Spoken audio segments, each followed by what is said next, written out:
تعز من تشاء وتذل من تشاء بیدک الخیر. جب اللہ کوئی نعمت دینا تو سر جھکے رہنا چاہیے.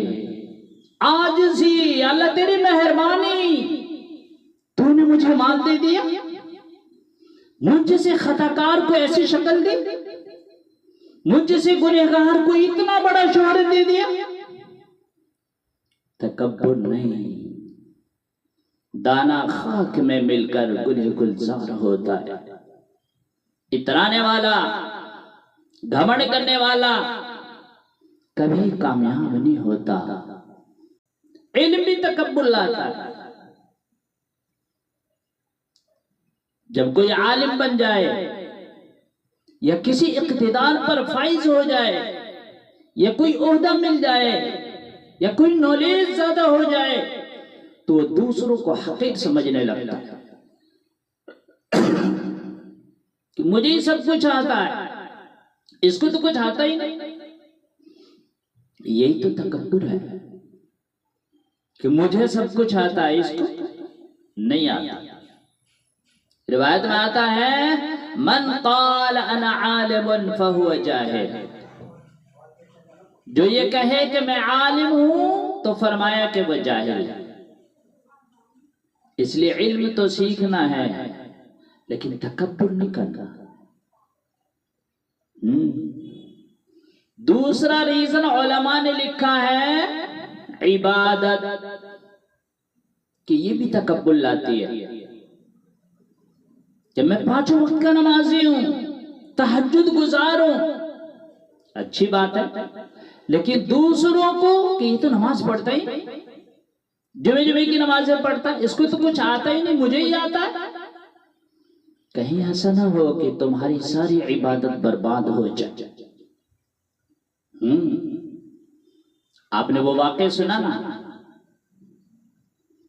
کہ ایک بزرگ اپنے بیٹے کے ساتھ سفر کر رہے تھے.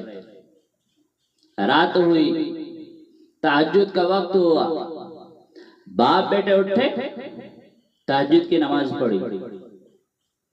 سارے قافیہ والے سو رہے ہیں، صرف باپ بیٹے نے نماز پڑھی. بیٹا باپ سے کہتا ہے ابو یہ کیسے لوگ ہیں، کسی نے بھی تہجد کی نماز نہیں پڑھی. والد صاحب کہنے لگے بیٹا تو بھی سوتا رہتا نا تو وہ زیادہ بہتر ہوتا.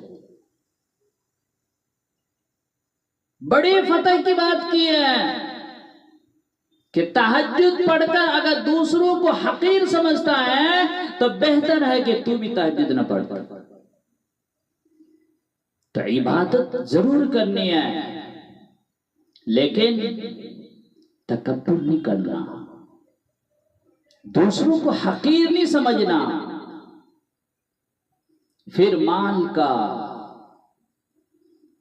کا بھی تکبر.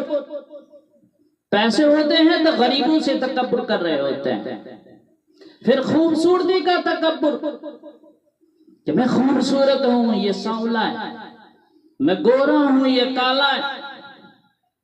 پھر طاقت کا تکبر کہ میری باڈی اتنی مضبوط ہے، میں طاقتور ہوں، یہ تو کمزور ہے، جب میں چاہوں اس کو پچھاڑ دوں گا. پھر اقتدار کا تکبر کہ جب کسی کو سیٹ مل جاتی ہے تو وہ سمجھتا ہے کہ باقی کی حیثیت ہی کوئی نہیں، جب چاہوں اسے مسل کر رکھ دوں گا. اقتدار پر، دولت پر، خوبصورتی پر، طاقت پر تکبر کرنے والوں کبھی اترانا نہیں. وہ رب جب چاہے واپس لے سکتا ہے. میں نے بڑے بڑے حسن والوں کو، خوبصورتی والوں کو بیماریوں میں مبتلا دیکھا ہے کہ اس کے چہرے دیکھنے کے قابل نہیں. بڑے بڑے طاقتور پہلوان کو بستر پر لیٹے ہوئے دیکھا ہے کہ اپنے پیر پر کھڑے ہونے کے قابل نہیں. بڑے بڑے مالدار کو کنگال ہوتے دیکھا ہے. انہوں نے بڑی زندگی گزاری ہے، دیکھی ہے انہوں نے ایسے مالدار لوگ جو زکات دینے والے تھے، پر وہ زکات لینے والے بن گئے. وَتُعِزُّ مَن تَشَاءُ وَتُذِلُّ مَن تَشَاءُ بِيَدِكَ الْخَيْرُ. جب اللہ کوئی نعمت دینا تو سر جھکے رہنا چاہیے. عاجزی، اللہ تیری مہربانی، تو نے مجھے مال دے دیا، مجھ جیسے خطا کار کو ایسی شکل دی، مجھ جیسے گنہگار کو اتنا بڑا شہرت دے دیا. تکبر نہیں، دانا خاک میں مل کر گلہ گلزار ہوتا ہے. اترانے والا، گھمنڈ کرنے والا کبھی کامیاب نہیں ہوتا، ہمیشہ ناکام ہوتا ہے. اللہ کرے کہ ہمارے ذہن میں یہ بات آئے اور ہمارے سمجھ میں آ جائے. تو اس لیے میرے بھائیو، تکبر اس کائنات میں ہونے والے سب سے اولین گناہوں میں سے ایک گناہ ہے، جس کا نتیجہ ہلاک و بربادی ہے. روایت میں آتا ہے کہ تکبر کرنے والے قیامت کے دن چیٹیوں کی شکل میں لایا جائے گا اور لوگ اس کے اوپر سے گزر رہے ہوں گے. یہ جو بڑے مالدار لوگ ہیں نا، پیسے والے لوگ ہیں جو تکبر کرتے ہیں نا، ان غریبوں کی تو کوئی اہمیت ہی نہیں سمجھتے، ان کو اپنے پاس تک نہیں بٹھا سکتے، دور رکھتے ہیں. ایسا نہ کرو، بلکہ میں تو یہ مشورہ دوں گا کہ جو کوئی کسی کے منہ نہ لگے، اپنے قریب نہ بلائے، تم اس کو اپنے قریب بلاؤ، انہیں محبتیں دو، انہیں پیار دو. اگر ان کی دعا لگ گئی نا تو تمہارا بیڑا پار ہو جائے گا. اللہ کے نبی صلی اللہ علیہ وسلم اپنے غلاموں کے گھر جایا کرتے تھے، ان کے ساتھ بیٹھ کر کھانا کھاتے تھے، اتنا محبت دیتے.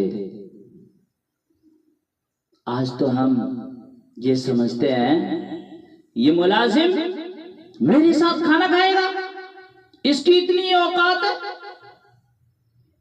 ہائے ہائے ہائے، اترانا نہیں. جس رب نے تجھے مان لیا ہے نا، وہ واپس بھی لے سکتا ہے. تکبر اللہ کا خوراک ہے، اس لیے کبھی گھمنڈ نہ کرنا، کبھی اترانا نہیں. جو اللہ دے عاجزی انکساری کے ساتھ سر جھکا کے رکھنا. اللہ ہم سب کو نیک عمل کرنے کی توفیق عطا فرمائے، ہر بری چیز سے ہماری حفاظت فرمائے، تکبر کرنے سے ہم سب کو پرہیز اور اس سے بچنے کی توفیق عطا فرمائے. آمین. وآخر دعوانا ان الحمدللہ رب العالمین.